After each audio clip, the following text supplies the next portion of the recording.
आरती की थाली रहती है, हमें ऐसे झुक के, कभी भी स्ट्रेट खड़े होके श्री माता जी की आरती नहीं होती, हमें सदैव ही माँ के आगे झुक के आरती करनी चाहिए।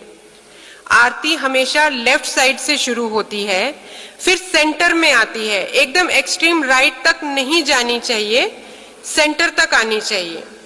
लेफ्ट साइड से शुरू करके सेंटर में आए, फिर उसके बाद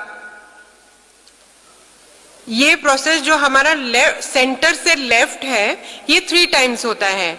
सेंटर से लेफ्ट 1, सेंटर से लेफ्ट 2, सेंटर से लेफ्ट 3, और ये सर्कल बनाना है parabolic circle, horse shoe shape. और आपका हाथ श्री माता जी के फोटोग्राफ के टुवर्ड स्ट्रेच होना चाहिए, अपनी तरफ नहीं होना चाहिए, क्योंकि हम माँ की आरती कर रहे हैं, तो आरती माँ को दिखानी है, अपने टुवर्ड्स नहीं रखनी है। फिर उसके बाद सेंटर से राइट 1, सेंटर से राइट 2, सेंटर से राइट 3, और फिर एक सर्कल। आरती की यही पोजीशन होती है। फिर सेंटर से लेफ्ट 1, सेंटर से लेफ्ट 2, सेंटर से लेफ्ट 3, फिर राउंड।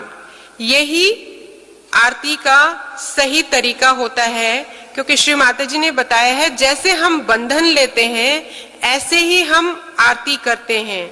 हम लेफ्ट और राइट में श्री माता जी के चक्रों की आरती करते हैं, जिसका बेनिफिट हमारे चक्रों को होता है। तो हम इसीलिए पहले लेफ्ट करते हैं, और कुंडलिनी का मूवमेंट भी पहले लेफ्ट होता है, फिर उसके बाद राइट होता है। फिर जब आरती खत्म हो जाती है तो हमारी आरती की थाली सेंटर हार्ट तक लाके प्रणाम करके फिर हमें आरती की थाली नीचे रखनी चाहिए और प्रणाम करके आ जाना चाहिए। आरती में हम ताली बजाते हैं। ताली बजाने से हमारे चक्र साफ होते हैं। 3 तालियां बजाने से हम अपना अहंकार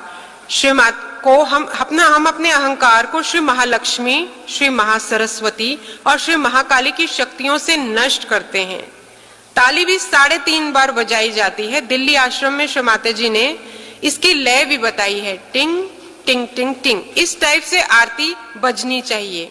दोनों हाथों को साथ में लाकर सुषुम्ना नाड़ी को हम संतुलन में लाते हैं। हाथों की पोजीशन भी पूरी ऐसी होनी चाहिए, ऐसे ऐसे ताली नहीं बजाते हैं हमेशा आरती के लिए हम ऐसे, ताकि हमारे चक्रों की क्लियरेंस हो जाए।